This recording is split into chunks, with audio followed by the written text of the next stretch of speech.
Welcome to the Captain's Blog. I am David McDonough, Senior Vice President at Trilogy Financial. On this blog, we try to take what's unnecessarily complicated back here, Wall Street, make it understandable to you on Main Street. Down 2% last week, down 5% for the year, down 7% from the all-time high. It's all about oil. It's not just what you see at the pump. It's transportation, it's fertilizer, it's what you see when you go to the grocery store, your energy bills, the headlines, oil up, Fed raising, interest rates, recession. It's like March in New England, it's murky. But eventually, folks, the tulips will come out and the sun will shine again. Did the negativity continue this week, or did the buy the dip mentality work out? Here's your week in review.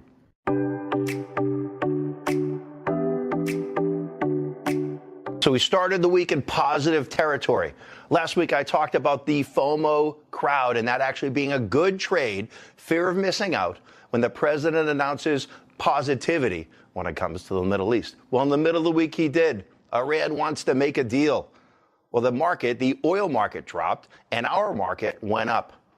But then skepticism came in. Is this the president who cried wolf? Eventually, maybe eventually, when he says that things are going well, the market doesn't respond. Well, that happened yesterday on Thursday. He took a 5-day deadline and made it 10 days. In the futures, what the market expected to happen went up on that news. But as of this morning, Friday morning, oil is back up, skepticism is there, and the market is down fractionally for the week. And again, I mentioned the TSA headlines, the market fundamentals, the economy, labor market, interest rates actually going up, with some out there on Wall Street believing that the Fed is actually going to raise interest rates. Well, I don't believe that to be the case. And I believe eventually, in the next 2 or 3 weeks, we'll be talking more about fundamentals and less headline. Again, it's Friday. Who knows what's going to happen this afternoon where it comes to a simple tweet? Stay invested, folks. And remember, long-term money is 3 to 5 years, not 3 to 5 months.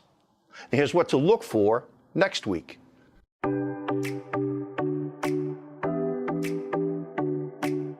So again, we have Good Friday next week, so a holiday shortened week. It's all about oil, folks, and what happens in the Middle East. I also want you to remember one thing. Look back just a year ago. From the end of February to the middle of April, the S&P 500, the true measure of the market, was down almost 20%. NASDAQ, tech stocks, down over 25% from peak to trough. And then look at your year-end statements. If you rebalanced and were proactive with your portfolios, you were up mid-teens or up to 20%.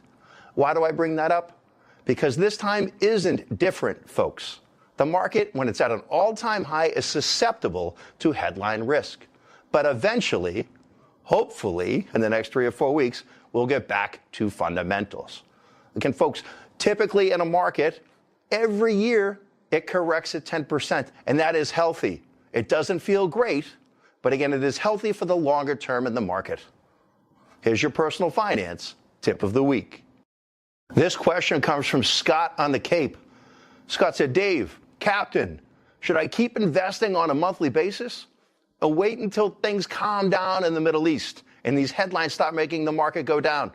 Well, a lot of people in the class out there in the audience are asking that same question, Scott. And I say to you this, I know you very well. When you go to the local store and you buy your favorite libation and it's priced 20% off, you buy more. You're a very generous person. Well, it's the same way when it comes to the market and stocks. When your favorite stocks or positions are down, it is the time to buy. Not when the price goes up. You're not going to buy more when the price goes up. You're going to buy more when it is on sale. So thank you all for checking in. We'll see you next week on the Captain's Blog. Oh, wait, one more tip. Turn Wall Street off this weekend and enjoy your yard. Enjoy the spring that is coming.